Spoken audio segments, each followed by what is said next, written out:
शिक्षण संघर्ष संघटना महाराष्ट्र राज्य अध्यक्ष आणि विदर्भाचे संयोजक म्हणून भाजपा शिक्षक आघाडीचं काम करते आहे।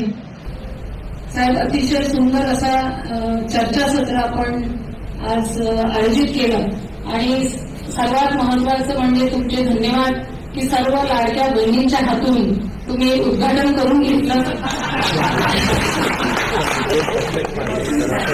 म्हणजे आता इतक्या चर्चासत्रामध्ये कार्यक्रमात केली परंतु आज पहिल्यांदा उद्घाटन लाडक्या बहिणींच्या हातून झालं म्हणून खूप खूप धन्यवाद सर। अतिशय चांगला विषय हा महाराष्ट्रामध्ये आपण मांडलेला आहे। गुणवत्तापूर्ण शिक्षण विद्यार्थ्यांना मिळालं पाहिजे।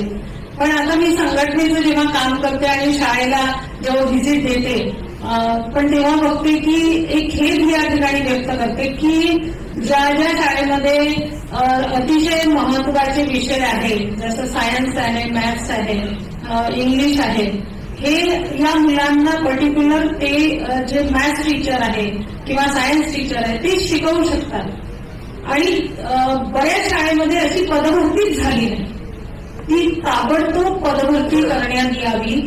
आणि दुसरा विषय म्हणजे क्रीडा शिक्षक। आता मी तुम्हाला एक उदाहरण देते की मी 9 नॅशनल खेळलेली प्लेअर आहे, लॉंग डिस्टन्स प्लेअर ऍथलेटिक्स। तर माझे समर्थ हायस्कूलचे जे चौधरी सर होते ते क्रीडा शिक्षक होते आणि त्यांनी माझी आणि बऱ्याच मुलींची इतकी प्रॅक्टिस करून घेतली की मी 9 नॅशनल आणि बेस्ट ऍथलेट अमरावती युनिव्हर्सिटीमध्ये 3 वेळा कलर कोट होल्डर होती।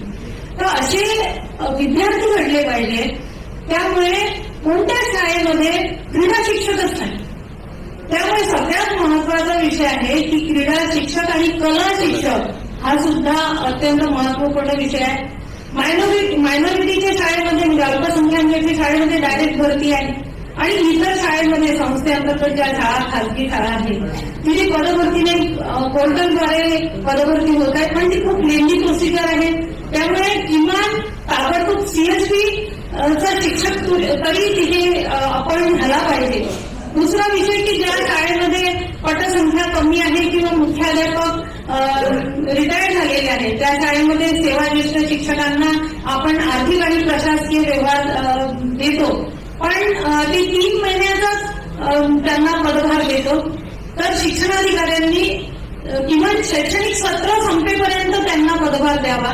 दुसरा एक विषय आहे सर की जे अनुकंप तत्वावर जे पदभरती होते त्यांना टीईटी ची अट रद्द करावी।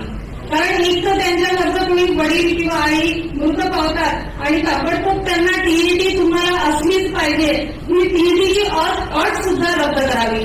दुसरा एक विषय अतिशय महत्वाचा एक महिला म्हणून मी मांडते की आमच्या ज्या मुली असतात त्या मुलींची गळती कमी करावी यासाठी मणिबाई गुजराती अमरावतीमध्ये पिंक रूमची स्थापना केली, एक प्रोजेक्ट स्थापन केला म्हणजे ज्या मुली वयात येतात त्यांची मासिक पाळी झाली की 3 दिवस त्या शाळेमध्ये येत नाही आणि त्यामुळे ती पिंक रूम अशा पद्धतीने गेली की तिथे ती मुलगी आराम करू शकली पाहिजे, तिथे ती म्हणजे सगळ्या गोष्टी तिला पूरक असल्या पाहिजे असा प्रोजेक्ट सुद्धा माझ्याकडे आहे। तो सुद्धा प्रत्येक शाळेमध्ये मुलींची गळती थांबावी यासाठी पिंक रूमचा प्रोजेक्ट राबवावा।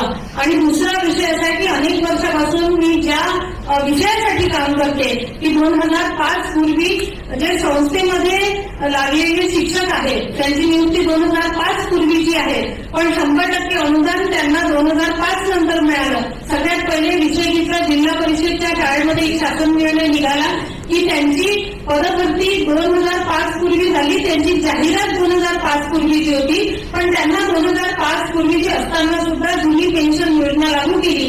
पण आमचे काही असे शिक्षक इथे आहेत की उभे राहणार बरेच जण हे सगळे सेवानिवृत्त झाले आहे शिक्षक सर पण यांना एकही रुपया म्हणजे त्यांना ग्रॅज्युएटिंग मिळाली नाही, रिटायर झाल्यावर एकही रुपया त्यांना मिळाला नाही। त्यामुळे एक समिती स्थापन केली होती आपल्या आचारसंहितेपूर्वी मांढरे साहेबांच्या अध्यक्षतेखाली, सूर्यवंशी साहेब पण होते। आम्ही सगळ्यांनी तो अहवाल शासनाकडे दिलेला आहे आणि मी तुम्हाला विनंती करते आणि सगळ्यांना अपेक्षा आहे की 1 नोव्हेंबर 2005 पूर्वी नियुक्त म्हणजे 2005 नंतर 100% अनुदानावर आले त्यांना जुनी पेन्शन योजना 1982 ची लागू करावी विनंती करते आणि थांबते। धन्यवाद।